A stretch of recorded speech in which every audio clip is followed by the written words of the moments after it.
লিখছেন, আসসালামু আলাইকুম রাসেল ভাই এবং প্রিয় শ্রোতা, আশা করি আপনারা সবাই ভালো আছেন, সুস্থ আছেন এবং নিরাপদে আছেন। আপনাদের সবাইকে জানাচ্ছি হ্যালোউইনের ভয়ঙ্কর শুভেচ্ছা। আমি মোস্তফা আলম রোমান, বর্তমানে ভূত.com-এর একজন মডারেটর হিসেবে নিয়োজিত আছি। আজ আমি আপনাদের সাথে যে ঘটনাটি শেয়ার করব সেটা একটা কম্বো স্টোরি, তাই ঘটনাটির ব্যাপারে এখনই বিশেষ কিছু বলছি না। তবে আপনাদের জন্য এবং রাসেল ভাইয়ের জন্য এই ঘটনাটি হতে চলেছে হ্যালোউইন স্পেশাল এপিসোডের বিগ সারপ্রাইজ।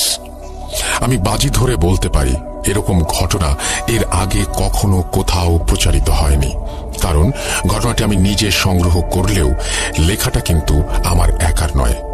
জানেন কে কে সঙ্গ দিয়েছে আমাকে? তারা আর কেউ নন, আমার আপনার প্রিয় তানভীর তুষার, সাবিত আলম এবং সিফাত আলম ভাই। জি হ্যাঁ, আমরা চারজন মিলে ঘটনাটি লিখেছি। অর্থাৎ আজকে হ্যালোউইন স্পেশাল এপিসোডে এই ঘটনার মাধ্যমে আপনারা আপনাদের সব পছন্দের স্টোরি টেলারদের লেখকি ভঙ্গির স্বাদ একসাথে গ্রহণ করতে পারবেন। আর আপনাদের জন্য এই সারপ্রাইজের আয়োজন করার মূল পরিকল্পনাকারী সিফাত ভাইকে জানাই অসংখ্য অসংখ্য ধন্যবাদ। যা হোক, এবার ঘটনায় আসা যাক। ঘটনাটি আমি সংগ্রহ করেছি আমার পরিচিত একজন বড় ভাইয়ের কাছ থেকে। পেশায় তিনি একজন ডাক্তার, তার নাম ডাক্তার উৎপল বিশ্বাস। ভূত এফএম এবং ভূত.com-এর অনেক বড় একজন ভক্ত হবার কারণে তার বহুদিনের ইচ্ছে ছিল ঘটনাটি শেয়ার করার, কিন্তু পর্যাপ্ত সময় আর বাংলা লিখতে খুব একটা পারদর্শী না হওয়ায় তিনি ঘটনাটি লিখে পাঠাতে পারেননি। কিছুদিন আগে একটি বিয়ের অনুষ্ঠানে গিয়ে অনেক বছর পর তার সাথে আমার দেখা হয় এবং তিনি আমাকে চিনতে পেয়ে এগিয়ে এসে কথা বলতে শুরু করেন। একটা সময় তিনি বলেন, তোমার সাথে যোগাযোগের অনেক চেষ্টা করেছি, আজ অনেকদিন পর তোমার সাথে দেখা। তুমি এখন ভূত.com-এর মডারেটর। আমি তোমার সবগুলো ঘটনা শুনেছি এবং আমার কাছে চমৎকার লেগেছে। আমার কাছেও একটা রোমহর্ষক এবং হৃদয় বিদারক ঘটনা আছে। তুমি যদি লিখে পাঠাও তাহলে আমার অনেক দিনের স্বপ্ন পূরণ হবে। উৎপল ভাইয়ের কথা শুনে আমার আর তর সইছিল না, তাই অনুষ্ঠান শেষে বিকেল বেলা তাকে নিয়ে একটা চায়ের দোকানে বসে পড়ি ঘটনা শোনার জন্য। ভেবেছিলাম ঘটনাটি তিনি আমাকে ঠিক যেভাবে বলেছেন আমিও ঠিক সেভাবেই লিখে পাঠাবো, কিন্তু সারপ্রাইজটাকে তো এভাবে হাতছাড়া হতে দেয়া যায় না। তাই ঘটনাটা কিছুটা নাটকীয় ভঙ্গিতেই শুরু করা যাক। ঘটনা 1। সময়টা 2013 সালের 26 মে। পড়ন্ত বিকেল। স্বাভাবিকভাবে আর 5টা দিনের মতো সেদিনের বিকেলটিও। রৌদ্রতাপে পিচ ঢালা রাস্তায় মানুষের চলাফেরা যেন নিত্যদিনের মতো। কিছুটা এগিয়ে যেতেই রাস্তার মাঝে একটি ভিড় দেখা যাচ্ছিল, আর ধীরে ধীরে উৎসুক জনতা এক এক করে সেই ভিড়ের মাঝে সামিল হতে লাগলো। সময়ের সাথে সাথে ভিড় বাড়তে থাকে, আর সেই ভিড়ের মাঝেই সবাই আবিষ্কার করে স্কুল ইউনিফর্ম পরা 16-17 বছর বয়সী এক কিশোরকে, যে কিনা রাস্তার মাঝে অচেতন অবস্থায় পড়ে আছে। অনেকেই মনে করে ছেলেটি হয়তো রোদের প্রচন্ড তাপে মাথা ঘুরে পড়ে গিয়েছে। 2-1 ব্যক্তি ছেলেটির শরীরে হাত রেখে বুঝতে পারে যে ছেলেটি আসলে আর বেঁচে নেই। বিষয়টি নিশ্চিত হতে কয়েকজন ছেলেটির গলায় হাত দিয়ে এবং কবজি পরীক্ষা করে দেখে, অর্থাৎ নাড়ি পরীক্ষা করে দেখে ছেলেটি সত্যিই মারা গিয়েছে। নিথর দেহ নিয়ে সে রাস্তার একপাশে পড়ে আছে। ছেলেটির মৃত্যু নিশ্চিত হওয়ার পর উপস্থিত জনতার মাঝে কেউ একজন পুলিশে ফোন করে। যথারীতি কিছুক্ষণ পরে পুলিশ চলে আসে। তারা এসেই উৎসুক জনতার ভিড় সরিয়ে দিয়ে চারিদিকে আইনি প্রক্রিয়ায় ঘিরে ফেলে এবং ছেলেটির শার্ট প্যান্টের পকেট চেক করতে থাকে, এতে করে যদি ছেলেটির কোনো পরিচয় বা ঠিকানা পাওয়া যায়। কিন্তু অনেক খোঁজাখুঁজির পরেও ছেলেটির ব্যাগ থেকে উত্তরবঙ্গের কোনো একটা জেলার একটি ঠিকানা ছাড়া আর কিছুই পাওয়া যায় না। এরপর পুলিশ লাশটিকে ময়না তদন্তের জন্য, অর্থাৎ পোস্টমর্টেমের জন্য বাংলাদেশের স্বনামধন্য একটি মেডিকেল কলেজে পাঠিয়ে দেয়। কিছুক্ষণের মধ্যেই যথারীতি লাশটি মেডিকেলে পৌঁছে যায়। সেখানে থাকা একজন চিকিৎসক লাশটিকে শেষবারের মতো পরীক্ষা করে এবং একটি স্ট্রেচারে করে মর্গে পাঠিয়ে দেন। অল্প কিছু সময়ের মাঝেই ডোম চলে আসে। ডোম ছিল মধ্যবয়স্ক একজন পুরুষ, মাথায় কাঁচা পাকা চুল আর মুখে চাপ দাঁড়ি। সেই মুহূর্তে সে নেশায় একদম বুঁদ হয়েছিল। ডোমরা সাধারণত এমনই হয়ে থাকে, লাশ কাটার আগে তাদের প্রচুর পরিমাণে নেশা করতে হয়। ডোম পোস্টমর্টমের জন্য রেডি হয়, কিন্তু কর্তব্যরত চিকিৎসক তখনও অনুপস্থিত। মেডিকেলের একজন স্টাফ এসে তাকে খবর দিয়ে যায় ডাক্তারের আসতে একটু দেরি হবে। ডোম অনেক এক্সপেরিয়েন্সড হবার ফলে সে ডাক্তারকে ছাড়াই লাশ কাটা শুরু করবে বলে ভাবে, আর সাথে এও ভাবে যে লাশের অর্গানগুলো কেটে আলাদা করে রাখলে ডাক্তার সাহেব পরে এসে স্বল্প সময়ে সেগুলো দেখে নিয়ে কাজ শেষ করতে পারবে। এই ভেবে সে লাশ কাটতে শুরু করে দিল। লাশ কাটার এক পর্যায়ে গলার মাঝ বরাবর একটা অংশ কাটার পর সেই ডোম সেখানে একটি পাথর দেখতে পেল। রক্ত লেগে থাকার কারণে পাথরের রং বোঝা যাচ্ছিল না, বিধায় সে পাথরটি নিয়ে পাশে থাকা বালতির ভেতরে অর্থাৎ বালতির পানিতে ধুয়ে দেখল যে নীল রঙের একটি পাথর। পাথরটি দেখে বেশ দামি বলে মনে হচ্ছিল, তাই সে লোভ সামলাতে না পেরে পাথরটি নিজের প্যান্টের পকেটে ঢুকিয়ে ফেলে আর ভাবতে থাকে যে এই পাথর বিক্রি করেই নেশার সামগ্রী কেনা যাবে। এরপর সে লাশ কাটা শেষ করবে।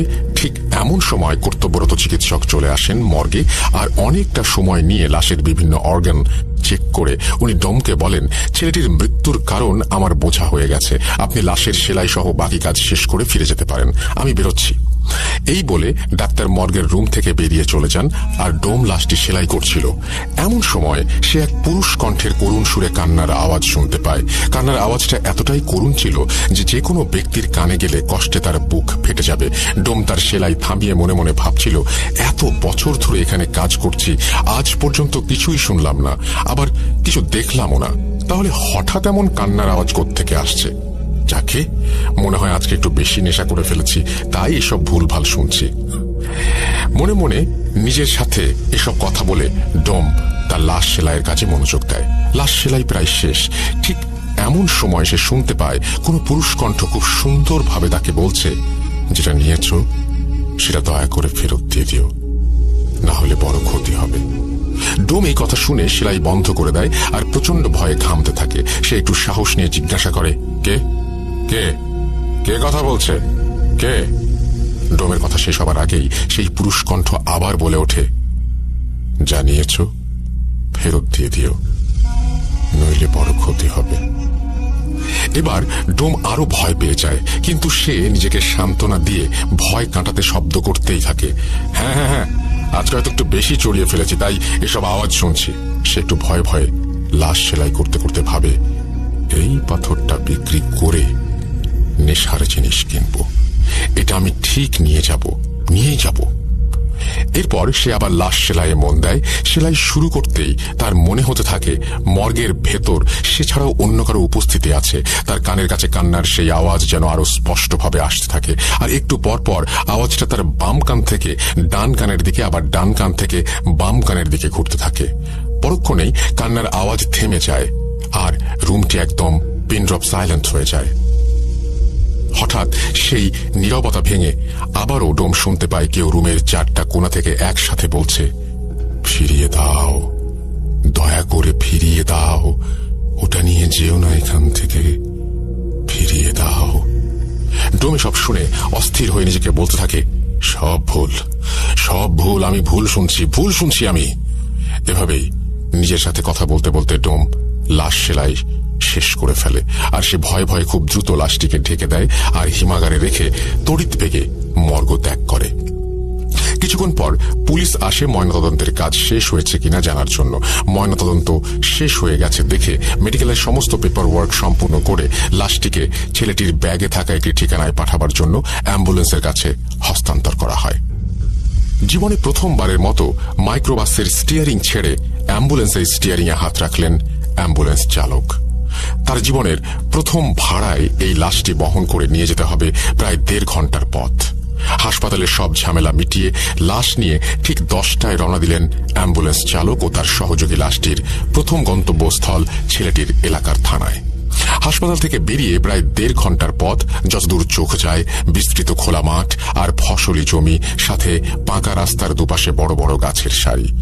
রাতে অ্যাম্বুলেন্সের হেডলাইটের আলোতে এক মোহনীয় পরিবেশ তৈরি হয়েছে রাস্তা জুড়ে। কিছু দূর যেতেই অ্যাম্বুলেন্স চালক একটা ক্ষীণ ফিসফিস শব্দ শুনতে পেলেন।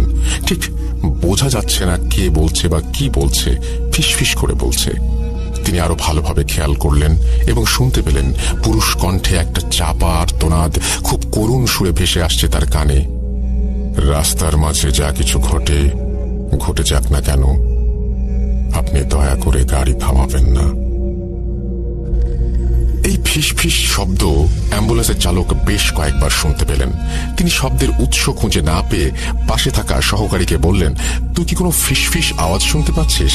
তার সহকারী অনেকটা অবাক হয়ে তার দিকে তাকিয়ে বললেন, কই না তো।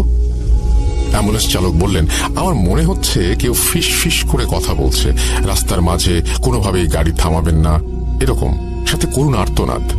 এটা শুনে সহকারী বললেন, ভাই, এই রাতে নির্জন রাস্তায় বাতাসের শব্দ ছাড়া আর কিছুই নাই। আপনি নতুন নতুন অ্যাম্বুলেন্স চালাচ্ছেন, তাই হয়তো মনের ভুলে এই সব শব্দ শুনছেন। আমি তো কিছুই শুটি নাই, এটা হয়তো আপনার মনের ভুল। আপনি নিশ্চিন্তে গাড়ি চালান, কোনো সমস্যা নেই, মাত্র তো এইটুকু পথ।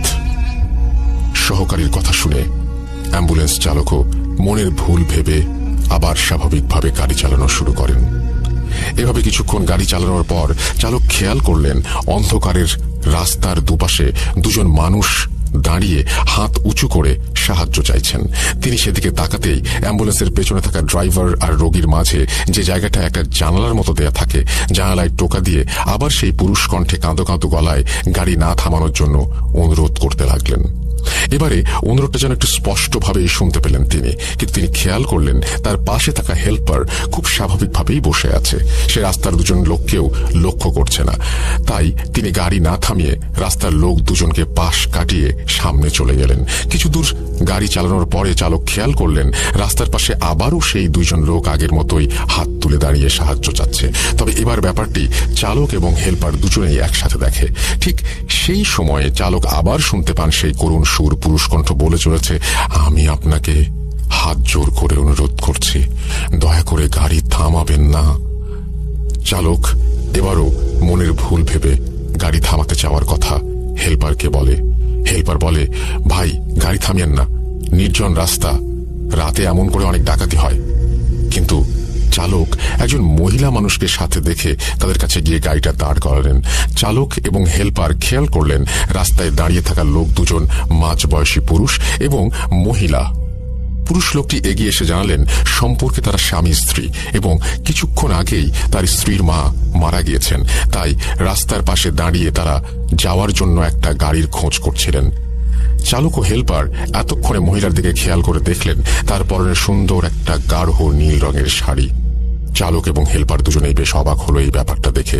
মহিলার মা মারা গিয়েছেন, অথচ তিনি এত সুন্দর করে গাঢ় নীল শাড়ি পরে এসেছেন। এবার পুরুষ লোকটি বললেন, ভাই, এই মুহূর্তে একটা জরুরি কাজের জন্য আমি তার সাথে যেতে পারছি না, তাই দয়া করে আপনি ওকে পৌঁছে দিন, ভাড়া যত লাগে আপনাকে দেব। চালক তখন বললেন, কিন্তু সমস্যা হলো অ্যাম্বুলেন্সের সামনে তো কোনো জায়গা নেই, আর পেছনে একটি লাশ। লোকটি চালকের কথা শেষ না হতেই বলে উঠলেন, আরে সমস্যা নেই, ও লাশের সাথে যেতে পারবে, ওর মা মারা গিয়েছে, এখন ওর মনের ভেতরে আর ভয় ডর বলতে কিছু নেই, আপনি দয়া করে ওকে নিয়ে যান। হেল্পার নেমে পেছনের দরজা খুলে দিলেন এবং মহিলা গাড়িতে উঠে বসলেন। লোকটাও ভাড়া মিটিয়ে উল্টো পথে হাঁটা শুরু করলো। চালক আবার অ্যাম্বুলেন্স চালাতে শুরু করলেন। এভাবে কিছুক্ষণ গাড়ি চালানোর পর চালক এবং হেল্পার গাড়ির পিছনে একটা ধস্তাধস্তির শব্দ শুনতে পেলেন। মনে হচ্ছে পেছনে দুজন লোক গাড়ির মাঝে কিছু একটা নিয়ে কাড়াকাড়ি করছে। গাড়িটা যেন ধস্তাধস্তির কারণে একটু দুলছে এদিক ওদিক। সাথে সাথে চালক আবার শুনতে পেল সেই করুণ শব্দ। সেই পুরুষ কণ্ঠে আবারও কাঁদো কাঁদো গলায় কেউ বলে চলেছে, এ আপনি কাকে গাড়িতে ওঠালেন? দয়া করে গাড়ি থেকে নামিয়ে দিন, মহিলাকে নামিয়ে দিন। এত করুণ সুরে কাঁদতে কাঁদতে বলা হলো কথাটা যে উপেক্ষা করতে পারল না চালক। তখনও গাড়ির ভেতর হালকা ধস্তাধস্তির শব্দ হয়েই চলেছে। এর মাঝেই রাস্তার পাশে গাড়ি থামিয়ে দিলেন তিনি। গাড়ি থামিয়ে দেওয়ার সাথে সাথেই পেছনের ধস্তাধস্তির শব্দটাও থেমে গেল। ঠিক তখনই পেছন থেকে রাগান্বিত কণ্ঠে মহিলাটি বলে উঠলেন, কি ব্যাপার, আপনি গাড়ি থামালেন কেন? চালক আমতামতা করে কিছু বলতে যাবেন, ঠিক সেই সময় মহিলা আরো ক্ষিপ্ত হয়ে বললেন, আপনাকে বললাম না আমার মা মারা গেছেন, তারপরে আপনি এমন করে গাড়ি থামিয়ে রেখেছেন, দ্রুত চলুন। গাড়ি চালানো শুরু করার পরে আবার সেই ধস্তাধস্তির শব্দ। এক পর্যায়ে মহিলা পেছন থেকে বলে উঠলেন, গাড়ি থামান, আমি এখানে নেমে যাব। মহিলার কথা শুনে চালক গাড়ি থামিয়ে দিলেন। চালক এবং হেল্পার অবাক হয়ে খেয়াল করলেন রাস্তার দুপাশে কোনো বাড়ি ঘর নেই, দুপাশে শুধুই ফসলি জমি। হেল্পার নেমে পেছনের দরজাটা খুলে দিতেই মহিলা গাড়ি থেকে নেমে মুহূর্তেই রাস্তার পাশে থাকা ফসলি জমির অন্ধকারে মিলিয়ে গেলেন। এরপর তারা গাড়ি নিয়ে কোনো ঝামেলা ছাড়াই মাঝরাতে ছেলেটির এলাকার থানায় পৌঁছালেন এবং সেই থানায় পুলিশের সাহায্যে তারা লাশ নিয়ে ছেলেটির বাড়িতে গেলেন। এবার গাড়ির দরজা খুলে তারা যখন লাশটি নামাতে গেল তখন দেখল লাশের ডান পা থেকে তাজা রক্ত ঝরছে। সেই রক্ত দিয়ে অ্যাম্বুলেন্সের স্ট্রেচার ভিজে চুইয়ে পড়েছে অ্যাম্বুলেন্সের মেঝেতে। সবাই ঘটনাটা দেখে রীতিমতো অবাক, কারণ ছেলেটি মারা গেছে অনেক আগে। মৃত্যুর এতটা সময় পর এমনিতেই একটা মৃতদেহের রক্ত জমাট বেঁধে যায়, সেখানে মৃতদেহ থেকে এমন তাজা রক্ত পড়া সত্যিই ভয়ঙ্কর এবং প্রায় অসম্ভব একটা ব্যাপার। তারা রক্তের উৎস খুঁজতে গিয়ে দেখল লাশের ডান পায়ের উরুর কাছে গোল করে একটা ক্ষত। দেখে মনে হচ্ছে অনেক সময় যোগ রক্ত চুষে খেলে যেমন হয়, ক্ষতটি ঠিক তেমনই একটি ক্ষত। আর তখনও সেখান থেকে তাজা রক্ত ঝরেই চলেছে। লাশকে গোসল করিয়ে কাফন পরিয়ে জানাজা শেষ করে মাঝরাতেই কবর দেওয়ার জন্য কবরস্থানে নিয়ে যাওয়া হয়। যেহেতু রাতেই কবর দেওয়া হবে তাই চালক এবং হেল্পার চিন্তা করলেন কবরটা দিয়েই চাই। লাশ যখন কবরে নামিয়ে বাঁশের খাড়াল বিছিয়ে কবর দেয়া হচ্ছে, চালক আর হেল্পার তখন কবর থেকে একটু দূরে দাঁড়িয়ে হঠাৎ খেয়াল করলেন তার থেকে কয়েকটা কবর সামনেই 16-17 বছর বয়সী একটা ছেলে মাটিতে বসে এক দৃষ্টিতে তাকিয়ে আছে তাদের দিকে আর অঝরে কেঁদে চলেছে। তিনি ভাবলেন সে হয়তো মারা যাওয়া ছেলেটির বন্ধু, তাই বন্ধুর মৃত্যুতে এমন করে কান্না করছে। কিন্তু একটু পরে খেয়াল করলেন ছেলেটি শুধু তার দিকেই তাকিয়ে কান্না করে যাচ্ছেন আর অন্য কারো দিকে তাকাচ্ছেন না। তিনি ভালো করে খেয়াল করে দেখলেন অন্য কেউ ছেলেটিকে দেখছেও না।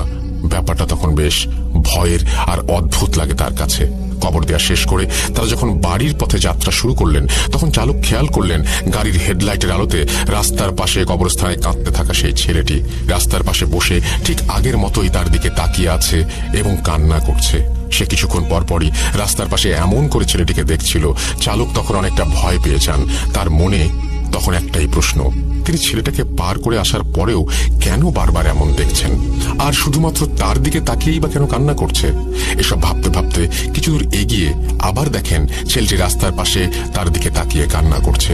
চালক আবার ছেলেটির দিকে তাকাতেই হেল্পার চিৎকার দিয়ে ওঠে। হেল্পারের চিৎকার শুনে সামনে তাকাতেই চালক দেখে অপর দিক থেকে একটা দ্রুত গতিতে মালবাহী ট্রাক ছুটে আসছে। কিছু বুঝে ওঠার আগেই এসে সজোরে ধাক্কা দেয় অ্যাম্বুলেন্সটাকে। অ্যাক্সিডেন্টের সাথে সাথে জ্ঞান হারিয়ে ফেলেন অ্যাম্বুলেন্সের চালক এবং হেল্পার। কিন্তু জ্ঞান হারানোর কয়েক মুহূর্ত পরেই আবার তাদের জ্ঞান ফিরে আসে। চালক এবং হেল্পার দেখতে পান তাদের কিছুই হয়নি। একটু আগে যে ট্রাকের সাথে অ্যাক্সিডেন্ট করলো তার কোনো চিহ্নও নেই, আর এই সব কিছু একদম ঠিকঠাক আছে। একটু পর নিজেকে স্বাভাবিক অবস্থায় ফিরিয়ে এনে একটু ভয়ে ভয়ে চালক আবার গাড়ি চালাতে শুরু করলেন। আবারও একটু দূরে এসে তিনি খেয়াল করলেন আবারও সেই ছেলেটি রাস্তার পাশে বসে তার দিকে তাকিয়ে আছে আর একটানা কান্না করেই চলেছে। ছেলেটির দিকে তাকাতেই তারা আবার আগের মতো করেই অ্যাক্সিডেন্ট করলো। আবার কয়েক মুহূর্তের জন্য জ্ঞান হারানোর পর জ্ঞান ফিরে দেখেন সবকিছু ঠিক এবং স্বাভাবিক। এবার চালক হেল্পার প্রচন্ড রকমের ভয় পেয়ে যান। গাড়ি চালক আস্তে আস্তে গাড়ি চালানো শুরু করেন। কিছুক্ষণ বেশ স্বাভাবিকভাবে আসার পর দুজনে খেয়াল করেন রাস্তার পাশে বিশাল এক গাছের ডাল ভেঙে পড়ে আছে তাদের অ্যাম্বুলেন্সের সামনে। এটা দেখে দুজনেই অ্যাম্বুলেন্স থেকে নেমে দৌড় দেয় সামনের দিকে। একটু সামনেই তারা দেখতে পায় একটা চায়ের দোকান, আর দোকানে কয়েকজন লোক বসে চা খাচ্ছে। তারা সেদিকে দৌড়ে গেলে লোকগুলো উঠে দাঁড়ায়। চায়ের দোকানি তাদের বলে, আপনারা রাস্তার মাঝে গাড়ি রেখে এভাবে দৌড়িয়ে আসছেন কেন? অ্যাম্বুলেন্স চালক তখন বলেন, দেখলেন না আমাদের গাড়ির উপর একটা গাছ ভেঙে পড়লো। চায়ের দোকানি সহ সবাই, অর্থাৎ বাকি সবাই তখন অবাক হয়ে তাদের দিকে তাকিয়ে আছে। দোকানি বলে, কোথায় গাছের ডাল ভেঙে পড়েছে? সবকিছু তো ঠিকই আছে। আমি দেখলাম আপনারা গাড়ি থেকে নেমে আসছেন, হঠাৎ কি হলো আপনি মাঝ রাস্তায় গাড়ি হার্ড ব্রেক করলেন, তারপর দুজন গাড়ি থেকে নেমে সোজা আমাদের দিকে দৌড় দিয়ে আসলেন। এই কথা শুনে চালক এবং হেল্পার দুজনেই পেছনের দিকে তাকিয়ে কোথাও কোনো গাছের ডালের চিহ্ন দেখতে পেল না। ফাঁকা রাস্তার মাঝে তাদের গাড়ি দাঁড় করানো, তারা বাকি রাতটা ভয়ে ভয়ে এই চায়ের দোকানেই কাটিয়ে সকালে চলে গেল। চালক অ্যাম্বুলেন্স চালানোর প্রথম দিনই এমন এক ভয়ঙ্কর অভিজ্ঞতার কারণে সেদিন বাড়ি ফিরে এই অ্যাম্বুলেন্স চালানোর চাকরি বাদ দিয়ে দিলেন। কিন্তু ঘটনা যেন তখনও তার পিছু ছাড়ছে না। তিনি প্রায় প্রতি রাতে একটা অদ্ভুত স্বপ্ন দেখতে শুরু করেন। তিনি স্বপ্নে দেখেন একজন 50 ব্যক্তি তার কাছে এসে সেদিন রাতে গাড়ি থামিয়ে সেই মহিলাকে গাড়িতে তোলার ব্যাপারে খুব রাগান্বিত হয়ে অভিযোগ জানাচ্ছেন। কেন সেদিন রাতে এতবার বলার পরেও সে গাড়ি থামিয়ে ওই মহিলাকে গাড়িতে তুললেন, এটা বারবার জানতে চাচ্ছেন। এই বৃদ্ধ লোকটাকে তিনি এর আগে কোথাও দেখেননি বা চেনেন না। এরপর একটা পর্যায়ে গিয়ে দেখলেন লোকটা তাকে একটা অজানা জিনিস ফিরিয়ে দেওয়ার জন্য অনুরোধ জানাচ্ছেন।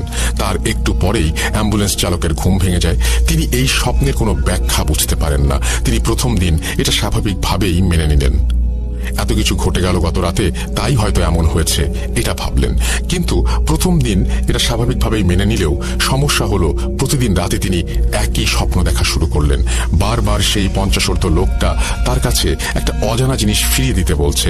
প্রায় 2 সপ্তাহ ধরে এই স্বপ্নের কোনো কুল কিনারা করতে না পেরে তিনি অনেকটা বাধ্য হয়ে সেই ছেলের বাড়িতে চলে যান। সেদিন রাতে যে বাড়িতে তিনি লাশ নামিয়ে দিয়েছিলেন সেই বাড়িতে গিয়ে দেখতে পান ছেলের বাবা মারা গিয়েছেন এবং তাকেও তার ছেলের পাশে কবর দেয়া হয়েছে। তিনি আশেপাশের কয়েকজনকে তার স্বপ্নে দেখা বৃদ্ধটির চেহারার বর্ণনা দিলেন, এমন কাউকে তারা দেখেছে কিনা। সবাই তাকে হতাশ করে দিয়ে বলে এমন কাউকে তারা কোনো দিন দেখেনি। সেখানে কোনো তথ্য না পেয়ে তিনি আবার বাড়িতে ফিরে আসেন, কিন্তু স্বপ্নের সেই লোক তার পিছু ছাড়ে না। তাই তার সাথে ঘটে চলা ঘটনার ব্যাখ্যা এবং ঘটনাগুলোর রহস্য উন্মোচনের জন্য মরিয়া হয়ে ওঠেন তিনি। এর পরিপ্রেক্ষিতেই সে যত দ্রুত সম্ভব সেই মেডিকেলে আসার জন্য রওনা হন। মেডিকেলে পৌঁছাতে পৌঁছাতে অনেকটা রাত হয়ে গিয়েছিল। সে মেডিকেলে এসে যে ডাক্তার সেই ছেলের পোস্টমর্টম করেছিল তাকে খুঁজতে শুরু করেন। ডাক্তারকে খুঁজে পাওয়ার পর ডাক্তার কিছুটা ব্যস্ত থাকায় তাকে বাইরে গিয়ে অপেক্ষা করতে বলেন। ডাক্তার বাইরে এসে তাকে কি হয়েছে জিজ্ঞেস করতেই সে ডাক্তারের পেছনের দিকে অবাক চোখে তাকায়, আর কিছু বলার আগেই অজ্ঞান হয়ে মাটিতে লুটিয়ে পড়ে। ডাক্তার এই আকস্মিক দৃশ্য দেখে থমকে যান এবং আশেপাশের লোকজন ডাকতে শুরু করেন তাকে সাহায্য করার জন্য। লোকজন ডাকার জন্য ডাক্তার যখন এদিক ওদিক দেখছিলেন তখন পেছন দিকে চোখ পড়তেই তিনি দেখেন খাকি কাপড় পরিহিত একজন মধ্যবয়সী লোকও অজ্ঞান হয়ে পড়ে আছে। ডাক্তার আশেপাশের লোকজন এবং হাসপাতালের স্টাফদের সাহায্যে তাদের দুজনকে ভেতরে নিয়ে শুইয়ে দেন। ঘটনা 3। ঘণ্টাখানেক পর অ্যাম্বুলেন্স চালকের জ্ঞান ফিরে আসে এবং অনেকটা উত্তেজিত হয়েই সে ডাক্তারের কাছে গিয়ে তাকে জিজ্ঞেস করে, ওই লোকটিকে, আপনার পেছনে যে লোকটি দাঁড়িয়েছিল সেই লোকটি কোথায়? ডাক্তার তার কথা বুঝতে না পেরে তাকে জিজ্ঞেস করে সে কোন লোকটির কথা বলছে। প্রত্যুত্তরে অ্যাম্বুলেন্স চালক ডাক্তারকে বলে তার পেছনে যে লোকটি খাঁকি কাপড় পরে দাঁড়িয়েছিল সেই লোকটি কোথায়। ডাক্তার কিছুটা অবাক হন, কেননা অ্যাম্বুলেন্স চালক এবং সেই খাঁকি কাপড় পরিহিত লোকটি কখনোই একজন আরেকজনের পরিচিত নন। এই বিষয়ে তিনি নিশ্চিত ছিলেন, কেননা খাঁকি কাপড় পরিহিত লোকটাকে তিনি চিনতেন আর ভালো করেই জানতেন সে সবসময় নেশাগ্রস্ত থাকে। কিন্তু তবুও অ্যাম্বুলেন্স চালক কেন বারবার সেই লোকটাকে এত মরিয়া হয়ে খুঁজছে? ডাক্তার তার সব চিন্তা ভাবনাকে মনের মধ্যে লুকিয়ে রেখে অ্যাম্বুলেন্স চালকটিকে সেই খাঁকি কাপড় পরিহিত লোকটার বিছানার কাছে নিয়ে যান এবং জিজ্ঞেস করেন সে এই বিছানায় শুয়ে থাকা লোকটির কথাই জিজ্ঞেস করছিল কিনা। উত্তরে অ্যাম্বুলেন্স চালক হ্যাঁ বলেন এবং সেই লোকটির দিকে এক দৃষ্টিতে তাকিয়ে থাকেন এবং লোকটির পরিচয় জানতে চান। ডাক্তার তাকে জানায় বিছানায় পড়ে থাকা লোকটি এই হসপিটালের ডোম। ডাক্তার কোনো কিছু বুঝতে না পেরে অ্যাম্বুলেন্স চালককে সবকিছু খুলে বলার অনুরোধ করেন। অ্যাম্বুলেন্স চালক ডাক্তারকে কিছু বলতে যাওয়ার আগেই বিছানায় শুয়ে থাকা ডোমের জ্ঞান ফিরে আসে। ডোমের জ্ঞান ফিরে আসার সাথে সাথে সে অ্যাম্বুলেন্স চালকের দিকে তাকিয়ে অবাক প্রশ্ন করতে থাকে সে কে এবং কেনই বা সে বারবার তার স্বপ্নে আসে। ডোমের কথা শুনে অ্যাম্বুলেন্স চালক এক প্রকার বাকরুদ্ধ হয়ে যান। কিছু সময় পর সে নিজেকে স্বাভাবিক অবস্থায় ফিরিয়ে এনে অনেকটা বিরক্তি নিয়ে ডোমকে সেই একই প্রশ্নগুলো করতে শুরু করে। তাদের কথোপকথন শুনে ডাক্তার একরকম বোকা বনে যায়। অ্যাম্বুলেন্স চালক তখন ডোমকে প্রশ্ন করে সে কেন বারবার রাস্তায় গাড়ি থামাতে নিষেধ করছিল। অ্যাম্বুলেন্স চালকের কথা শুনে ডোম রীতিমতো উত্তেজিত হয়ে যায় এবং সে অ্যাম্বুলেন্স চালককে উল্টো প্রশ্ন করে বসে। ডোমের প্রশ্ন ছিল কেন সে বারবার সেই পাথরটি ফিরিয়ে দিতে বলছিল। ডোমের কথা শুনে অ্যাম্বুলেন্স ড্রাইভার তাকে বলে পাথর? কোন পাথর? কিসের পাথর? আমি কোনো পাথরের কথা জানি না। আপনি আমাকে কি যেন বলছিলেন তার কোনো কিছুই আমি বুঝতে পারছিলাম না, আমার মাথায় ঢুকছিল না। ডোম এবং অ্যাম্বুলেন্স চালকের কথা শুনে ডাক্তার এবারে ডোমকে সবকিছু খুলে বলার অনুরোধ করেন। ডোম তখন অ্যাম্বুলেন্স চালককে উদ্দেশ্য করে বলতে থাকেন 2 সপ্তাহ আগে হাসপাতালে 16-17 বছর বয়সী একটি ছেলে আসে, অর্থাৎ তার লাশ আসে। সেদিন আপনার আসতে একটু দেরি হয়, আমি একাই সেই লাশটি কাটা শুরু করি, কেননা আমার এর আগে 200-র ওপর লাশ কাটার অভিজ্ঞতা আছে। লাশটি কাটতে কাটতে যখন আমি লাশের গলার দিকে কাটা শুরু করি, তখন আমি গলার ভেতর শক্ত একটা কিছু পাই। জিনিসটা কি তা দেখার জন্য আমি সেটি পানি দিয়ে ভালোভাবে ধুয়ে পরিষ্কার করি এবং দেখি জিনিসটি ছিল ছোট একটি পাথর, যার রং ছিল নীল। পাথরটি দেখে আমার কাছে অনেক দামি মনে হয়েছিল, আর তাই আমি পাথরটি নিজের কাছে রেখে দেওয়ার সিদ্ধান্ত নেই। যেহেতু মাঝে মাঝে আমি একটু নেশা করি, তাই পাথর বিক্রি করে আমার অনেক দিনের নেশার টাকা হয়ে যেতে পারে ভেবে মনে মনে খুশি হচ্ছিলাম। কিন্তু পাথরটি নেয়ার পর থেকেই আমি শুনতে থাকি একটি পুরুষ কণ্ঠ আমাকে কান্না জড়িত কণ্ঠে পাথরটি ফিরিয়ে দিয়ে যেতে বলছে। নেশার ঘরে থাকায় এসব আমি পাত্তা দেইনি।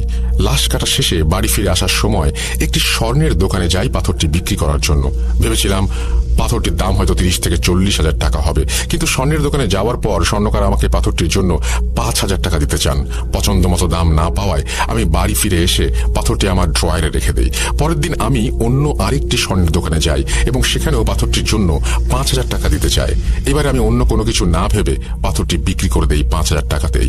পাথরটি বিক্রি করে মনে মনে কিছুটা খুশি হই, কেননা সেই মুহূর্তে 5,000 টাকাই আমার জন্য অনেক টাকা ছিল।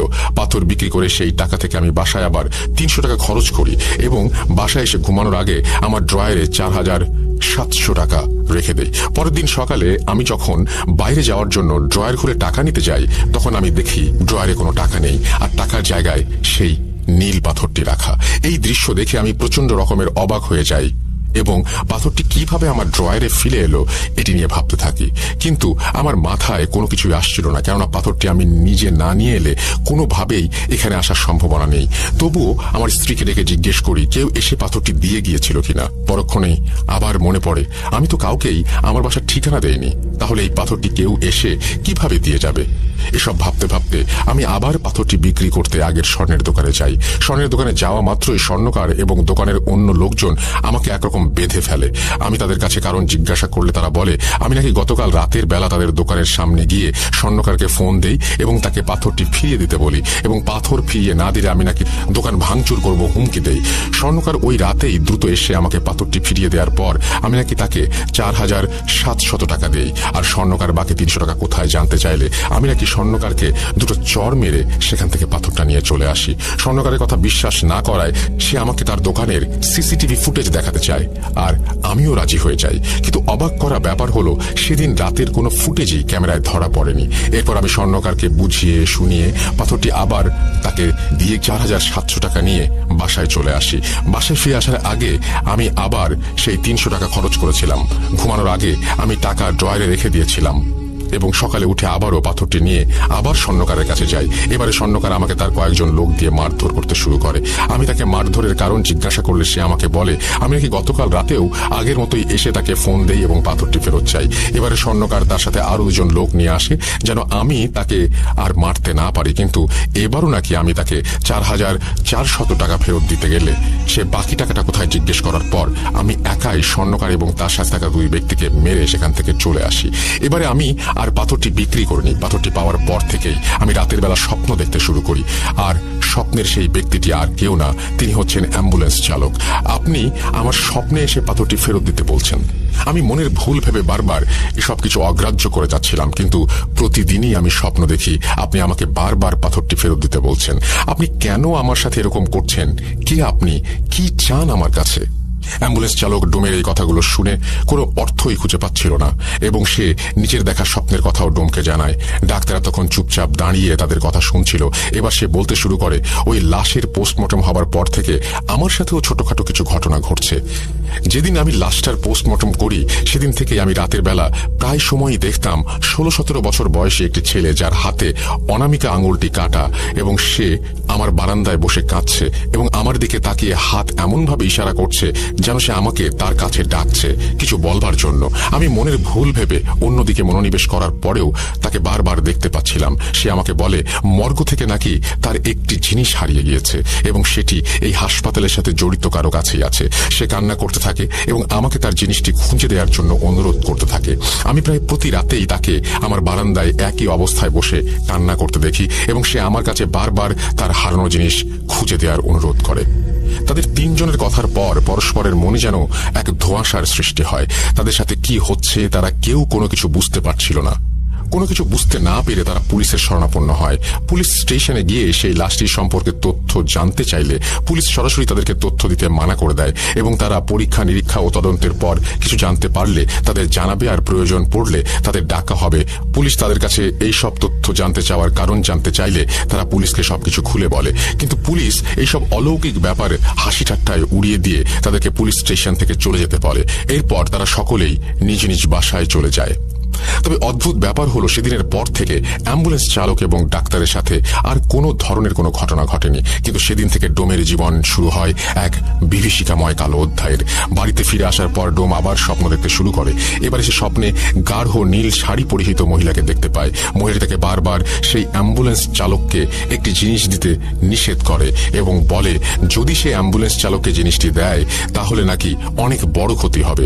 কিছুক্ষণ পর সে আবার স্বপ্নে দেখে অ্যাম্বুলেন্স চালক তার স্বপ্নে এসে তার কাছে কিছু একটা চাচ্ছে এবং বলছে যদি সে জিনিসটি তাকে না দেয় তাহলে নাকি সেই গাঢ় নীল শাড়ি পরিহিত মহিলা এসে তার অনেক বড় ক্ষতি করবে। কিন্তু ডোম কিছুতেই বুঝতে পারছিল না সেই মহিলা এবং অ্যাম্বুলেন্স চালক তার কাছে কি চাচ্ছে। অ্যাম্বুলেন্স চালক এবং সেই মহিলাটি ডোমের কাছে আসলে সেই পাথরটি চাচ্ছিল, কিন্তু সে কিছুতেই ভেবে পাচ্ছিল না তারা তার কাছে আসলে কি চাচ্ছে। ডোম কেন সেই পাথরটির কথা মনে করতে পারছিল না সেই বিষয়ে আমি কিছুক্ষণ পরেই আসছি। এরপর থেকে ডোম প্রতিদিনই একই স্বপ্ন দেখতে থাকে। নীল শাড়ি পরিহিত মহিলা বারবার তাকে এসে সাবধান করে দিচ্ছিল এবং তার কাছে জিনিসটি চাচ্ছিল, আর এটাও বলছিল জিনিসটা তাকে না দিলে সে তার অনেক বড় ক্ষতি করবে। এর কিছুদিন পর বাইরে থেকে বাজার করে ফিরে আসার সময় একটি রোড অ্যাক্সিডেন্টে ডোমের স্ত্রী মারা যায়। ডোম তখন বুঝতে পারে তার কাছে যে জিনিসটি চাওয়া হচ্ছিল তা না দেওয়ার জন্যই হয়তো নীল শাড়ি পরিহিত মহিলা তার স্ত্রীকে মেরে ফেলেছে। ডোমের স্ত্রী মারা যাওয়ার পর তার স্ত্রীর জানাজা পড়িয়ে দাফন করা হয়। কিছুদিন পর ডোমের স্ত্রীর কুলখানির দিন রাতে স্বপ্নে দেখে সেই শাড়ি পরিহিত মহিলাটি তার কাছে এসে জিনিসটি চাচ্ছে এবং বলছে এখনো সময় আছে, জিনিসটা আমাকে দিয়ে দে। অ্যাম্বুলেন্স চালককে ভুলে ওই জিনিস দিবি না, জিনিসটা তুই আমায় দে। আর যদি তুই আমাকে জিনিসটা না দিস তাহলে তোর মেয়েকে হারাতে হবে, আমি চাইলে তোকেও মেরে ফেলতে পারি। এই স্বপ্ন দেখে ভয়ে ডোমের ঘুম ভেঙে যায় এবং সে ভাবে তার মেয়ের যেন কোনো ক্ষতি না হয়, তাই সে আর মর্গের কাজে যাবে না। এরপর সে সারাদিন বাসায় নিজের মেয়ের সাথে থাকতে শুরু করে। কিন্তু কিছুদিন পর কোনো এক দরকারে ডোম তার মেয়েকে নিয়ে বাসা থেকে বের হয়। দরকার শেষে মেয়ের সাথে কথা বলতে বলতে যখন বাসায় ফিরছিল তখন হুট করেই যে স্থানে ডোমের স্ত্রীর অ্যাক্সিডেন্ট করে মারা গিয়েছিল সেই একই স্থানে আসার পর সে তার মেয়ের কোনো একটা আওয়াজ শুনতে না পেয়ে যখন পেছন ফিরে তাকায় তখন সে দেখে তার মেয়েও সেই একই জায়গায় রোড অ্যাক্সিডেন্ট করেছে এবং সাথে সাথে সেখানেই মারা গিয়েছে। এই দৃশ্য দেখে সে হতবাক হয়ে যায়। তার মাথা একেবারেই যেন কাজ করা বন্ধ করে দেয়। বুকের ভেতরে চাপা কষ্ট নিয়ে ডোম তার মেয়েকে দাফন করে বাসায় ফিরে আসে। সেদিন রাতে এসে সেই নীল শাড়ি পরিহিত মহিলাটিকে স্বপ্ন দেখে ডোম। মহিলাটি তাকে বলে তোকে বারবার সাবধান করেছিলাম আর বলেছিলাম আমাকে জিনিসটা দিয়ে দে, কিন্তু জিনিসটা দিচ্ছিস না। আবারও বলছি আমাকে জিনিসটা দিয়ে দে। তোর স্ত্রী সন্তানকে মারতে পারলে আমি তোকেও মারতে পারি, কথাটা মাথায় রাখিস। তোর পরিবার তো শেষ হয়েই গিয়েছে, কিন্তু তুই মারা গেলে তো সবই শেষ। আমি চাইলে তোকে মারতে পারি, কিন্তু তোকে আমি মারছি না, কারণ আমার দরকারি জিনিসটা তোর কাছেই আছে। বাঁচতে চাইলে জিনিসটা আমাকে দে, আর খবরদার জিনিসটা অ্যাম্বুলেন্স চালককে দিবি না। ডোমের এই স্বপ্ন দেখা শেষ হওয়ার সাথে সাথেই সে আবার স্বপ্নে অ্যাম্বুলেন্স চালককে দেখতে পায়। অ্যাম্বুলেন্স চালক তাকে বলে জিনিসটা দয়া করে আমাকে দিয়ে দিন, আপনার পরিবারের দুজন সদস্য ইতোমধ্যে মারা গেছে, আপনি যদি বাঁচতে চান তাহলে জিনিসটা আমাকে দিয়ে দিন দয়া করে, সেই মহিলা আপনাকেও মেরে ফেলবে। কিন্তু ডোম কিছুতেই বুঝতে পারছিল না তার স্বপ্নে দেখা দুইজন ব্যক্তি তার কাছে কি চাচ্ছে আর সে কিভাবেই বা সেই জিনিস তাদেরকে দেবে। এসব চিন্তা তাকে প্রায় পাগল করে ফেলে। তাই সে একদিন তার বন্ধুর কাছে তার সাথে ঘটে যাওয়া ঘটনাগুলো শেয়ার করে। ডোমের বন্ধু তার কথা শুনে এক হুজুরের সাথে দেখা করার পরামর্শ দেয় এবং বলে তার নাকি একজন পরিচিত হুজুর আছে, সে চাইলে নাকি তার বন্ধু তার সাথে দেখা করিয়ে দেবে। ডোম তার বন্ধুকে সেই হুজুরের সাথে দেখা করিয়ে দেওয়ার কথা বলে, কেননা সে এসব আর সহ্য করতে পারছিল না। পরের দিন সকালে ডোমের বন্ধু তাকে ফোন দিয়ে বলেন তার এলাকার মসজিদের ইমামের সাথে তিনি কথা বলেছেন এবং ইমাম সাহেব ডোমের সাথে বিকেলে দেখা করতে চেয়েছেন। বিকেলের দিকে ডোম একটু ঘুমিয়ে পড়ে এবং স্বপ্নে সেই মহিলা তার সামনে হাজির হয় এবং তাকে বলে না না না না, ভুলেও এই কাজ করিস না, ওই হুজুর তোর কোনো উপকার করতে পারবে না, বাঁচতে চাইলে জিনিসটা আমাকে দে, আর এই হুজুরের সাথে দেখা করতে যাস না, কোনো লাভ নেই। স্বপ্ন দেখে ভয়ে ডোমের ঘুম ভেঙে যায়। সে ভাবে যত দ্রুত সম্ভব তার হুজুরের সাথে দেখা করা উচিত। এই ভেবে ডোম খুব দ্রুত বাসা থেকে বের হয় হুজুরের কাছে যাবার উদ্দেশ্যে। কিন্তু রাস্তায় যেখানে তার স্ত্রী এবং মেয়ে রোড অ্যাক্সিডেন্ট করে মারা গিয়েছিল, সেখানেই কাকতালীয়ভাবে তার সাথেও একটি দুর্ঘটনা ঘটে এবং সে পায়ের হাঁটুর নিচ থেকে পুরো অংশ চিরকালের জন্য হারিয়ে ফেলে। রাস্তার আশেপাশে থাকা মানুষজন তাকে ধরাধরি করে হাসপাতালে নিয়ে যায়। আর হাসপাতালে থাকা অবস্থায় ডোম স্বপ্নে দেখে সেই নীল শাড়ি পরিহিত মহিলা তার স্বপ্নে এসে তাকে বলছে, তোকে মানা করেছিলাম হুজুরের কাছে যেতে, তোর এই ভুলের জন্য তুই নিজেই নিজের ক্ষতি করে বসলি। তোকে আগেও বলেছি আমি চাইলে তোকেও মেরে ফেলতে পারি, কিন্তু আমার অতি প্রয়োজনীয় জিনিসটা তোর কাছেই আছে, আমি তোকে এই জন্য মারছি না, জিনিসটা আমাকে দিয়ে দে। অ্যাক্সিডেন্টের পর ডোম প্রায় 3 দিনের মতো হাসপাতালে থাকে। এরই মধ্যে ডোমের সেই বন্ধু তার অ্যাক্সিডেন্টের খবর পেয়ে দ্রুত মসজিদের সেই ইমাম সাহেবকে নিয়ে হাসপাতালে চলে আসে। ইমাম সাহেব এসে ডোমের সাথে কি কি ঘটেছে বা ঘটে চলেছে তার সবকিছু জানতে চাইলে ডোমটাকে সবকিছু খুলে বলে। ঘটনা 4। ডোমের কাছ থেকে সবটা শোনার পর ইমাম সাহেব তাকে সান্ত্বনা দিয়ে সাময়িক সময়ের জন্য বাইরে বেরিয়ে আসেন। কিছুক্ষণ পরে তিনি ভেতরে গিয়ে যা বলেন তা শুনে সবাই প্রায় বাকরুদ্ধ হয়ে যায়। তিনি ডোমের বন্ধুকে ডেকে বলেন, আপনার বন্ধুকে কালো জাদু করা হয়েছে। শুধু তাই নয়, এই মুহূর্তে তার অবস্থাও খুব একটা ভালো নয়, যতটা তাড়াতাড়ি সম্ভব তার চিকিৎসার ব্যবস্থা করতে হবে। এরপর তিনি ডোমের কাছে গিয়ে বলেন, আপনার বাড়িতে কোনো পাথর আছে, নীল রঙের পাথর? ইমাম সাহেবের এই প্রশ্ন শুনে ডোম রীতিমতো হকচকিয়ে যান, কারণ ঘটনাগুলো বিস্তারিতভাবে বললেও তিনি ইমাম সাহেবকে নীল পাথরের কথাটি বলেননি। তাহলে তিনি পাথরটির ব্যাপারে কিভাবে জানলেন? কথাটি ভাবার সময় ইমাম সাহেব যখন আবারও তাকে এই প্রশ্ন করেন, তখন ডোম সবটা শুরু থেকে বলতে থাকেন। ডোমের কাছ থেকে পাথরের ব্যাপারটি শুনে ইমাম সাহেবের কপালে হালকা চিন্তার ছাপ দেখা যাচ্ছিল। এদিকে ছুটি কাটিয়ে ডাক্তার উৎপল বিশ্বাস যখন হাসপাতালে এসে জানতে পারলেন সেই ডোম অ্যাক্সিডেন্ট করেছে, তখন তিনি তার কেবিনে গিয়ে ইমাম সাহেবকে দেখতে পান। তিনি ডোমের বন্ধুর কাছ থেকে সবটা শোনার পর বুঝতে পারেন ঘটনা অন্যদিকে মোড় নিয়েছে। তাই তিনি ইমাম সাহেবের কাছে গিয়ে নিজের সাথে ঘটে যাওয়া এবং সেই অ্যাম্বুলেন্স চালকের সাথে ঘটে যাওয়া ঘটনাগুলো এক এক করে বলতে শুরু করেন। ডাক্তারের কাছ থেকে সবকিছু শোনার পর ইমাম সাহেবের আর বুঝতে বাকি রইল না যে আসলে কি ঘটতে চলেছে। তাই তিনি আর দেরি না করে ডাক্তারের পারমিশন নিয়ে ডোমকে বাড়িতে নিয়ে যান। তিনি যখন ডোমের ঘরে পা রাখেন, ঠিক তখনই তিনি বুঝতে পারেন সেই বাড়িতে ঢুকতে অদৃশ্য কোনো একটি শক্তি তাকে বাধা দিচ্ছিল, যেটা কিনা তার থেকেও অনেক শক্তিশালী। তাই তিনি নিজের এবং ডোমের ও তার বন্ধুর শরীর বন্ধ করে প্রবেশের চেষ্টা করেন। তবুও শুধুমাত্র ইমাম সাহেবের ক্ষেত্রেই এক প্রকার বাধা অনুভব হচ্ছিল। পরবর্তীতে ইমাম সাহেবের ভাষ্য মতে ব্যাপারটি ছিল ঠিক দুটি চুম্বক সমমেরুর মতো। দুটি চুম্বকের সমমেরু যেভাবে একে অপরকে বিকর্ষণ করে, ঠিক তেমনি ইমাম সাহেবকে ডোমের বাড়িতে ঢুকতে দেওয়ায় বাধা প্রদান করা হচ্ছিল। পরিস্থিতির অবনতি হতে পারে ভেবে তিনি ডোম এবং তার বন্ধুকে ভেতরে পাঠান পাথরটি নিয়ে আসার জন্য। কিন্তু ঘরের ভেতর গিয়ে পাথরটি হাতে নেওয়ার সাথে সাথেই দরজাওয়ালা আপনা আপনি বন্ধ হতে শুরু করে। ইমাম সাহেব নিজের মতো করে চেষ্টার পরেও পরিস্থিতি অনুকূলে আনতে না পারায় তিনি ওস্তাদের সাথে যোগাযোগ করেন এবং তার সাহায্য নিয়ে ডোম ও তার বন্ধুকে ঘর থেকে বের করে আনেন। তবে তখনও তিনি পাথরটি হাতে নিতে পারছিলেন না। কোন একটি অদৃশ্য শক্তি পাথরটি তার হাতে নিতে বাধা সৃষ্টি করছিল। কিন্তু আল্লাহর কালামের ওপর তো আর কিছু নেই। তাই বিভিন্ন তদবিরের মাধ্যমে তিনি পাথরটি নিয়ে একটা সাদা বাক্সে বন্দী করে নেন।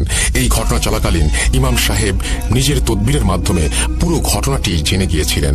কিন্তু এই ঘটনাগুলো ঘটার পেছনে যাদের হাত ছিল, তিনি তাদেরকে খুঁজে তাদের মুখ থেকে এই ঘটনা শুনতে চেয়েছিলেন। তাই তিনি দেরি না করে 16-17 বছর বয়সী ছেলেটির বাড়িতে খোঁজ নিয়ে সেদিকে রওনা হন। সেই এলাকায় যাওয়ার পথে ইমাম সাহেব রাস্তায় একজন কিশোরকে দেখতে পান, যে কিনা তার দিকে অপলক দৃষ্টিতে তাকিয়ে কেঁদে চলেছে। কিন্তু সেই কিশোরের মলিন মুখেও মিষ্টি একটা হাসি। প্রথমে ব্যাপারটি তিনি বুঝতে না পারলেও রাস্তায় কয়েকবার ঘটনাটি লক্ষ্য করার পর তিনি সবটা বুঝতে পারেন। গন্তব্যস্থলে পৌঁছে তিনি সরাসরি ছেলেটির বাড়িতে চলে যান এবং তার মায়ের সাথে কথা বলেন। কিন্তু সেখানে গিয়ে তিনি রীতিমতো অবাক হয়ে যান, কারণ মাত্র 3 দিন আগে ছেলেটির মাও এই দুনিয়া থেকে বিদায় নিয়েছেন। ব্যাপারটি ইমাম সাহেবের কাছে যেমন কষ্টকর, ঠিক তেমনই রহস্যজনক বলে মনে হলো। তিনি কবরস্থানে গিয়ে দেখেন বাবা, মা এবং ছেলের কবর একদম পাশাপাশি। মাত্র 1 মাসের মধ্যে একই পরিবারের 3 জনের মৃত্যু। তবে ছেলের মৃত্যু ছাড়া বাকি সবগুলো প্রায় স্বাভাবিক মৃত্যুর মতো। এরপর ইমাম সাহেব তার কবর জিয়ারত করেন এবং বুঝতে না পেরে আবারও নিজের ওস্তাদের সাথে যোগাযোগ করেন। তার ওস্তাদ বলেন, তুমি পাথরের বাক্সটি বাবা মায়ের কবরের মাঝখানে রেখে সেটিকে মুক্ত করে দাও, বাকিটা সেখানে দেখতে পাবে। ইমাম সাহেব তার ওস্তাদের কথা মতো কাজগুলো করার পর যা দেখেন তা ছিল শরীর শিউরে ওঠার মতো। তিনি দেখেন পাথরটি মুক্ত করে দেবার পর কবরের পাশ থেকে করুণ সুরে আর্তনাদ এবং কান্নার আওয়াজ। ব্যাপারটি দেখে তিনি কিছুটা ভয় পেয়ে যান। তবে তিনি যখন সালাম দিয়ে কথা বলার চেষ্টা করেন তখন অদৃশ্য কেউ তার সালামের উত্তর নিয়ে কবরের পাশ থেকে বলতে শুরু করেন। কণ্ঠ ছিল একটা পুরুষ কণ্ঠের মতো। তিনি বলেন, ওয়ালাইকুমুস সালাম। আপনাকে আমি কি বলে ধন্যবাদ জানাবো আমি জানি না। শেষ পর্যন্ত আপনি আমাকে আমার গন্তব্যস্থলে পৌঁছে দিয়েছেন, কিন্তু যাদের জন্য আমার এত লড়াই তারাই আজ পৃথিবীতে নেই। এটা বলে আবারও চাপা সুরে কান্নার আওয়াজ। ইমাম সাহেব কিছু কথা বলে তাকে সান্ত্বনা দেওয়ার চেষ্টা করেন এবং জিজ্ঞেস করেন আসলে তিনি কে এবং তাদের সাথে কি সম্পর্ক। কিছুক্ষণ পর সেই অদৃশ্য পুরুষ কণ্ঠ নাম বলে আর বলতে থাকে, আমি একজন জিন। এই নীল পাথরটি আমার বাসস্থান। আমাকে আমার গুরু এই তিনজনের সেবায় নিয়োজিত করেছিলেন। তারা ছিলেন অত্যন্ত ভালো মানুষ। মূলত আমার বাবা ছিলেন ওনাদের পূর্বপুরুষের রক্ষক। বংশ পরম্পরায় আমার কাঁধেও ওনাদের রক্ষার দায়িত্ব পড়ে। আমি অনেক চেষ্টা করেছি তাদেরকে রক্ষা করার, কিন্তু কিছু বিশ্বাসঘাতকের কারণে আজ সব হারাতে হলো, এমনকি এই পরিবারটাকেও। ইমাম সাহেব সবটা শুনে সেই বিশ্বাসঘাতকের ব্যাপারে জানতে চাইলে সেই জিনটি তার কাছ থেকে 3 দিনের সময় চেয়ে নেয় এবং বলে সেই বিশ্বাসঘাতকদের ইমাম সাহেবের মাধ্যমে সে সবার সামনে নিয়ে আসতে চায়। ইমাম সাহেব বাড়ি ফিরে যাওয়ার আগে সেই জিনটি একটি নির্দিষ্ট জায়গায় পাথরটি রেখে আসতে বলেন এবং ইমাম সাহেব জিনটির কথা মতো কাজ করে বাড়িতে ফিরে যান। প্রথম দিন কোনো সমস্যা দেখা না দিলেও তৃতীয় দিন রাতে ইমাম সাহেব একটি স্বপ্ন দেখেন। তিনি দেখেন সামনে একজন নীল শাড়ি পরিহিত মহিলা এবং কালো পাঞ্জাবি পরিহিত পুরুষ দাঁড়িয়ে আছে। তাদের চেহারা একদম অস্পষ্ট। তিনি দেখলেন সেই দুইজন ব্যক্তি কাকে যেন জোর করে ফাঁসিতে ঝুলিয়ে দিয়ে অট্ট হাসি হাসতে হাসতে চলে গেলেন। এরপর ঠিক ফজরের আজানের সময় তার ঘুম ভেঙে যায় এবং তিনি আল্লাহর কাছে এই ধরনের বাজে স্বপ্ন থেকে মুক্তি চেয়ে বাঁ পাশে 3 বার থুতু ফেলেন। দিনটা বেশ ভালোই কাটছিল। ওই দিন সন্ধ্যা 6:30টার দিকে তিনি মাগরিবের নামাজ পড়িয়ে বাড়ি ফেরার পথে পেছন থেকে একজনের সালাম শুনে দাঁড়িয়ে পড়েন। কণ্ঠস্বর বেশ পরিচিত। তিনি বুঝতে পারেন এ সেই নীল পাথরের ভেতরে থাকা জিন। আজ 3 দিন পূর্ণ হওয়ায় সে সেই বিশ্বাসঘাতককে ধরিয়ে দিতে এসেছে। কিন্তু প্রথমে জিনটি বলে ওঠে, হুজুর, একটি দুঃসংবাদ আছে। সেই ডোম আজ ভোর রাতে মারা গিয়েছে। সিলিং ফ্যানের সাথে তার লাশ এখনো ঝুলছে। এটা শুনে ইমাম সাহেবের ভোর রাতের স্বপ্নের ব্যাপারটা মনে পড়ে যায়। তিনি হম্বিতম্বি করে বাড়ি গিয়ে পুলিশকে ফোন করে সবটা জানায় এবং পুলিশ সেই ডোমের লাশ উদ্ধার করে। কিন্তু তদন্তের সময় পুলিশ ইমাম সাহেবকে দোষী ভেবে বসে, কারণ সেই এলাকায় কেউই ডোমের মৃত্যুর ব্যাপারটা জানে না। কিন্তু ইমাম সাহেব এত দূর থেকে সবটা কিভাবে জেনে গেলেন? তারা ইমাম সাহেবকে গ্রেপ্তার করে থানায় নিয়ে গেলেও অনেক তথ্য আর অলৌকিক ঘটনার বর্ণনা দিয়ে তিনি পুলিশের কাছে একটি ফাঁকা রুমে একা থাকার অনুমতি এবং কিছুটা সময় চেয়ে নেন। পুলিশ সবটা শোনার পর তার নিজেকে প্রমাণের জন্য একটি শেষ সুযোগ দেন এবং একটি কক্ষে একা রেখে আসে। ইমাম সাহেব সেই কক্ষে যাবার পর আসন বসিয়ে জিনটিকে ডাকেন এবং বিশ্বাসঘাতকদের ব্যাপারে জানতে চান। এবার জিনটি বলতে থাকে, এই সবকিছুর পেছনে দায়ী হচ্ছে 16-17 বছর বয়সী ছেলেটির চাচা চাচি। তারাই আমাকে বন্দী করেছে আর তারাই আমাকে মেরেছে। তারা চেয়েছিল আমাকে বন্দী করে অসৎ কাজে ব্যবহার করবে, কিন্তু আল্লাহর অশেষ রহমতে আমি বেঁচে গিয়েছি। ওই চাচা চাচি সবাইকে মেরে স্বার্থ হাসিলের পর গা ঢাকা দেওয়ার জন্য ওই ছেলের বাড়িটিই বেছে নিয়েছে। আপনি যত তাড়াতাড়ি সম্ভব পুলিশের সাহায্য নিয়ে তাদের আটক করুন, নয়তো তারা আরো মানুষের ক্ষতি করবে। জিনের কাছ থেকে সবটা শোনার পর ইমাম সাহেব তাকে বিদায় দিয়ে পুলিশকে সবটা জানান। তবে পুলিশ এ ব্যাপারে বিশ্বাস করতে নারাজ। ইমাম সাহেব পুলিশকে শেষবারের মতো ভরসা করার অনুরোধ জানালে পুলিশ ব্যাপারটি বুঝতে পারে এবং ফোর্স নিয়ে বেরিয়ে পড়ে। সত্যি বলতে ব্যাপারটি অবিশ্বাস্য হলেও সত্য যে পুলিশ বাড়িতে রেড দেওয়ার পর 2 জন ব্যক্তিকে খুঁজে পায় যারা সেখানে তন্ত্রবিদ্যা চর্চা করছিল। তাদের কাছ থেকে 2টো বই, একটা মাথার খুলি এবং একটি পাত্রে 3টি অনামিকা আঙুল পাওয়া যায়। 2টো আঙুল ডান হাতের এবং একটা বাঁ হাতের। পুলিশ সবকিছু সংগ্রহ করে তাদের আটকের পর ফিরে এলে ইমাম সাহেবের মাধ্যমে আস্তে আস্তে সব রহস্য উন্মোচিত হতে থাকে। সেই চাচা চাচির কাছ থেকে শোনা ঘটনার প্রতিটি অংশ গায়ে কাঁটা দেওয়ার মতো। মানুষ এতটা জঘন্য হতে পারে তা কল্পনারও বাইরে। চাচাচি ইমাম সাহেব এবং পুলিশের কাছে ঘটনাটি যেভাবে বলেছিলেন আমিও ঠিক সেভাবে লেখা শুরু করছি। চাচা, আমি তখন অনেক ছোট, পরিবারের সবচেয়ে ছোট সদস্য হওয়ায় আদরের পরিমাণটা বেশি হলেও কোনো উপহার বা আবদার পূরণের দিক দিয়ে সবার কাছে বড় ভাইয়ের কদর ছিল বেশি। আমাদের 2 ভাইয়ের মধ্যে বড় ভাইকে আব্বা সবচেয়ে বেশি ভালোবাসতেন। ভাই যা চাইতেন আব্বা তাই ভাই দিতেন, কিন্তু আমার ক্ষেত্রে এমনটা ছিল না। তাই ছোট থেকে আমার মনে একটা ক্ষোভ জমতে থাকে। বড় ভাইকে এতটা আদর যত্ন করার মূল কারণ হলো নীল পাথরের উত্তরাধিকারী। নীল পাথর হচ্ছে আমাদের পরিবারের রক্ষা কবচ।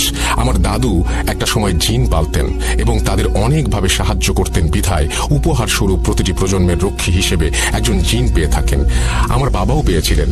এদিকে পরিবারের পরবর্তী প্রজন্মের সবার বড় হওয়ায় আমার বড় ভাই ছিল পরবর্তী জিনের মালিক। এ পর্যন্ত সব ঠিক ছিল, কিন্তু মৃত্যুর আগে তিনি সম্পত্তির কিছু অংশ আমাকে দিয়ে বাকিটা বড় ভাইকে দিয়ে দিলেন। তার ধারণা ছিল যেহেতু তার মৃত্যুর পর বড় ভাই আমার দেখাশোনা করবেন, সেহেতু সম্পত্তির বড় অংশটুকু তার কাছে থাক। কিন্তু ব্যাপারটি আমি একদমই মেনে নিতে পারিনি। আমি অনেকভাবে সম্পত্তি হাতানোর চেষ্টা করেছি, কিন্তু সেই নীল পাথরের জিনের কারণে সম্ভব হয়ে ওঠেনি। এরপর ভাইয়ের বিয়ে হয়, একটা ছেলে সন্তানও হয়। এরপর আমারও বিয়ে হয়। বিয়ের পর আমার স্ত্রীকে দেখতাম সে বিভিন্ন মন্ত্র পড়ে অসুস্থ মানুষকে সুস্থ করে তুলত। তাই আমিও তার কাছ থেকে বিষয়গুলো শুনে আগ্রহী হয়ে শিখতে থাকি। একটা সময় আমরা দুজনই কবিরাজি শুরু করে দেই এবং শক্তিশালী মন্ত্র শিখে চর্চা করতে থাকি। এদিকে আমার ভাতিজাও বড় হতে থাকে এবং আবারও সম্পত্তি পাওয়ার আশা শেষ হতে থাকে, কারণ আমার কোনো ছেলে মেয়ে নেই। সম্পত্তি এবং নীল পাথরের ভাগিদার সে একাই। তাই এই ব্যাপারে আমি আমার স্ত্রীর সাথে আলোচনা করলে সে ভাতিজাকে আমাদের দোকানে নিয়ে আসতে বলে। সেখান থেকে আমরা কবিরাজির মাধ্যমে মানুষকে সুস্থ করে দিতাম। আমিও বড় ভাইয়ের সাথে কথা বলে ভাতিজাকে শহরে পাঠিয়ে দিতে বলি এবং ভালো স্কুলে পড়াবার আশ্বাস দেই। বড় ভাই আমাকে বিশ্বাস করে ভাতিজাকে পাঠিয়ে দিলে আমি রোজ স্কুল শেষে তাকে দোকানে নিয়ে বসাতাম এবং আমাদের কাজগুলো দেখিয়ে তাকে আকৃষ্ট করার চেষ্টা করতাম। এমনই একদিন আমাদের পরিকল্পনায় আমরা সফল হই। আমার ভাতিজা মন্ত্র পাঠ করে অলৌকিকভাবে মানুষকে সুস্থ করার বিষয়ে অনেকটা আগ্রহী হয়ে যায় এবং আমাদের কাছে কবিরাজি শিখতে চায়। এটাই ছিল আমাদের মোক্ষম সুযোগ। কাজ শেখানোর নাম করে কিছুদিন পর আমরা তাকে নিয়ে 3 দিনের জন্য গোসল করতে মানা করে দেই এবং ঘরের লাইট বন্ধ করে দরজা আটকে বসে থাকতে বলি, আর ওর বাবা মায়ের সাথে কথা বলতে মানা করে দেই। আমাদের মূল উদ্দেশ্য ছিল ওর উপর জিনের আসর করিয়ে ওর নামের সম্পত্তিগুলো অন্যদের নামে লিখিয়ে নেওয়া। কিন্তু 3 দিন কেটে যাওয়ার পরেও আমাদের তন্ত্রবিদ্যায় কোনো কাজই হচ্ছিল না। এটা দেখে আমরা দুজন বেশ অবাক হয়ে যাই। আমরা বিষয়টি ভেবে কোনো কুল কিনারা করতে পারছিলাম না, কারণ এই নিয়মে চললে জিনের আসর থেকে বাঁচা সম্ভব নয়। তাহলে ও কিভাবে বেঁচে গেল? এটা ভাবতে ভাবতেই আমার মনে একটা প্রশ্ন জাগে, আচ্ছা নীল পাথরটা ওর কাছে নেই তো? কথাটি ভেবে আমার বুকটা কেঁপে ওঠে। তাই পরের দিন সকালে ও স্কুলে চলে গেলে আমি আর আমার স্ত্রী পুরো ঘর তন্ন তন্ন করে খুঁজে ওর আলমারির উপরে একটা বাক্সে নীল পাথরটা খুঁজে পাই। ব্যাস, আর কি চাই? এতদিনে আমাদের সব স্বপ্ন, সব ইচ্ছে পূরণ হতে চলেছে। মনে মনে কথাগুলো ভাবতে ভাবতেই আমি পাথরটি নিয়ে বেরিয়ে পড়ি। এরপর প্রায় 1 সপ্তাহের চেষ্টায় আমরা পাথরটির ভেতরে থাকা জিনকে কাবু করতে সক্ষম হই এবং তাকে নিজের বশে এনে কুফরি করতে করতে রক্ষক থেকে ভক্ষকে পরিণত করে দেই। ওকে এমনভাবে কুফরি করা হয়েছিল যে ওর নিজের প্রতি আর ওর নিজের কোনো কন্ট্রোল ছিল না। আমরা ওকে পাথরে আটকে পাথরটি অদৃশ্য করে আবার ভাতিজার পানির বোতলে ঢুকিয়ে দেই। আমাদের মূল পরিকল্পনা ভাতিজাকে এনে সম্পত্তি লিখিয়ে নেয়া এবং পাথরটি চুরি হলেও এতে করে আমাদের ফেঁসে যাওয়ার সম্ভাবনা আছে। আমি পাথরটির ওপর কুফরি কালাম করে ওটার মাধ্যমে ভাতিজাকে মেরে ফেলার সিদ্ধান্ত নেই। এতে করে তার মৃত্যুতে আমাদের ওপর কোনো সন্দেহ আসবে না এবং ভাইয়ের সম্পত্তির ভাগটাও একটা সময় আমাদের কাছেই চলে আসবে। যেই ভাবা সেই কাজ। কুফরি করা পানি খেয়ে রাস্তার মাঝে পাথরটি ভাতিজার গলায় আটকে যায় এবং দম বন্ধ হয়ে যায়। এরপরের ঘটনাগুলো আপনারা সবাই জানেন। তবে আমরা এতদিন লুকিয়ে ছিলাম না। আমরা ভাইয়ের বাড়ির আশেপাশেই ছিলাম এবং তাদের কুফরি করা পানি খাইয়ে আমাদের কথা ভুলিয়ে রেখেছিলাম, যাতে করে আমাদের ব্যাপারে পুলিশকে জানাতে না পারে। ভাতিজা মারা যাবার দিন রাতে হসপিটালে আমি শুধু অ্যাম্বুলেন্স চালক আর ডাক্তারকে দেখেছিলাম। সেই মুহূর্তে আমার উদ্দেশ্য ছিল নীল পাথর খুঁজে পাওয়া, কিন্তু অনেক চেষ্টার পরেও আমি কোনো খোঁজ পাইনি। তাই ডাক্তারের রুমালটা আমি চুরি করে নেই এবং সেটার মাধ্যমে সেই রাতেই আমি তাকে কালো জাদু করি। আর অ্যাম্বুলেন্সের চালককে কালো জাদু করার জন্য আমি জিনকে আমার স্ত্রীর সাথে পাঠিয়ে দেই রাস্তায় গাড়ি থামিয়ে কোনো কিছু সংগ্রহ করার জন্য। সেই রাতে অ্যাম্বুলেন্সের চালক যে দুজনকে দেখেছিল তাদের মধ্যে নীল শাড়ি পরা মহিলাটি ছিল আমার স্ত্রী, আর পুরুষ বেশে ছিল একজন জিন, যেটা তাকে দ্রুত সময় রাস্তা পার করতে সাহায্য করছিল।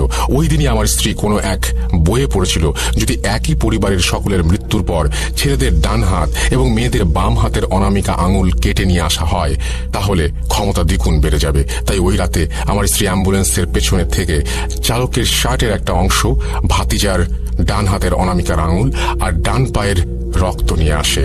এরপর আমরা একে একে ডাক্তার এবং অ্যাম্বুলেন্স চালকে কালো জাদু করি।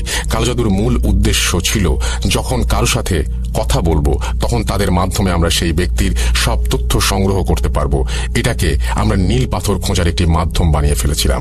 এভাবে অনেক চেষ্টা করে প্রায় 2 সপ্তাহ পর অ্যাম্বুলেন্স চালক মেডিকেলে আসে এবং ডাক্তারের সাথে কথা বলে। তখন ডোমের সাথে তাদের দেখা হয় এবং সেই সময় আমি জানতে পারি ডোম নীল পাথরটি চুরি করেছে।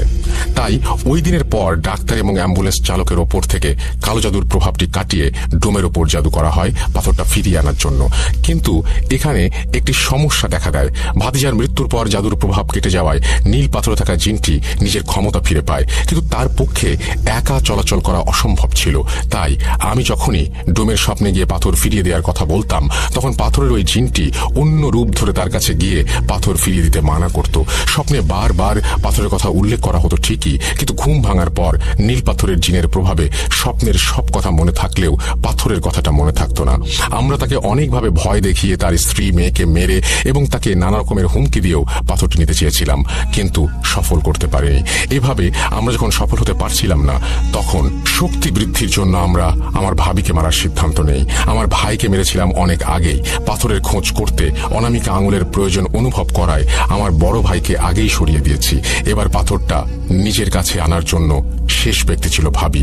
তাই একদিন সুযোগ বুঝে আমাদের পোষা জিনের মাধ্যমে ভাবিকেও সরিয়ে দেই এবং বাঁ হাতের অনামিকা আঙুলটি কেটে নিই। আমরা প্রতিটা অনুষ্ঠানে উপস্থিত থাকতাম যেন কেউ আমাদের সন্দেহ না করে, আর আঙুল নেয়ার পর এমনভাবে প্রলেপ লাগিয়ে দেয়া হতো সেটা খালি চোখে দেখলে কেউ ধরতে পারবে না। এভাবে আমরা আমাদের স্বার্থ হাসিলের একদম শেষ পর্যায়ে চলে এসেছিলাম এবং সেই বাড়িতেই থাকতে শুরু করেছিলাম। তবে এই বাড়িতে থাকার ব্যাপারটি কেউ জানতো না।